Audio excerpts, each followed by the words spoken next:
That I now refer to Congresswoman Spartz. Thank you, Mr. Chairman. Thank you for being here and have this important conversation, especially in these important times. You know, I really haven't spent before was in Congress that much time in the Middle East. Just visited a few times, but when what's happened in Afghanistan, Ukraine, I spent a little bit more time and really understood the importance of the region, complicated situation in the region, but also the significant impact Russia has to destabilize the region, Middle East, North Africa, and either in a direct way in Syria and working with Iran, or indirect way in places like Libya, Sudan. So, and I also realize that our policy maybe we don't pay as much attention to have some, deterrences to be much stronger. So you are, know a little bit more than enough to be dangerous, but you probably know more than I do. I just wanted to get each of you perspectives. What do you believe as the United States, maybe we need to do better dealing, have stronger policies and have more deterrences and understanding of this region, because, ultimately, Russia's goal is to destabilize Europe, South America, Middle East. I don't think majority of our allies in other countries want that. I don't think it's benefit anyone, and they use a lot of cheap weapons, but a lot of lives are lost, and it costs not just, a lot of money, but a lot of lives. So what would you, just your perspective, each of you can comment, what we can do better, and maybe we should pay more attention to some developments there. Thank you. Thank you, Congresswoman. I'll channel Senator Whitehouse just for a minute and say cleaning up dirty money flows that benefit regimes like Russia, like Iran, like North Korea. The North Koreans make a significant amount of their state revenue through illicit trafficking and all sorts of things. Right? So cleaning up dirty money flows that benefit dictators, taking strategic initiative. It feels like the democracies are very reactive these days. We wait for the bad guys, we let them make the first move, and then we cede the advantage to them in trying to cobble together a united response. Take advantage of our authoritarian adversaries' greatest weakness, which is fundamentally their great insecurity about their own people. Right? I mean, you are here in the United States Congress because citizens elected you.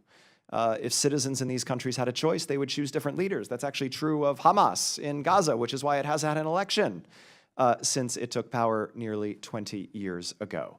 So let's spend much more time and energy thinking very seriously about defense and increasing deterrence through traditional military means, but let's also think about what our authoritarian adversaries are most afraid of.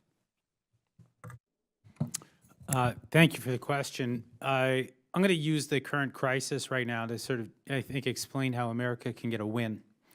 That attack by Hamas was sponsored by Iran. Hamas is an Iran-backed terrorist organization that also enjoys the support of China and Russia.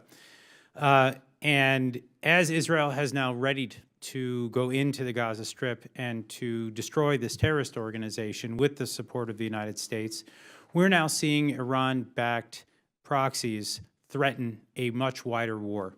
We're watching Hezbollah in Lebanon, Shiite militias in Syria, potentially other groups in other parts of the region.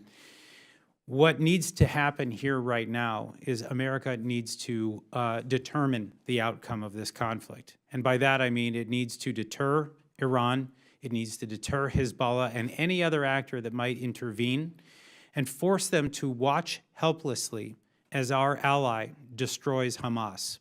Watch them look on helplessly as one of their important pieces is removed from the chessboard.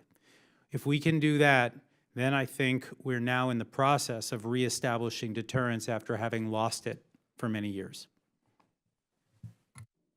Congressman, I think it's a really important question that you've raised, and I want to agree with the views expressed by both Dr. Twining and by Dr. Schanzer.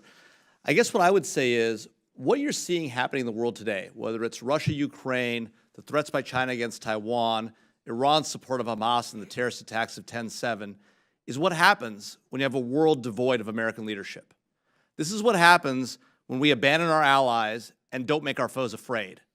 The world has watched as we failed to enforce the Syria red line, as we failed to support our allies in Ukraine in the first invasion by Vladimir Putin when he took Crimea. What happens when we withdrew so terribly from Iraq and Afghanistan, abandoning our allies who stood by us in that war? This is what happens when America doesn't lead. And we can lead. We are called to lead. The American people want us to lead.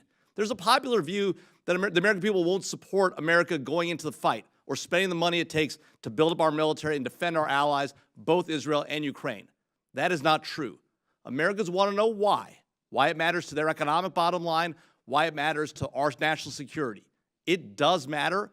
We need leaders like you all and a president who will explain it. We haven't seen that in over a decade and a half. Thank you.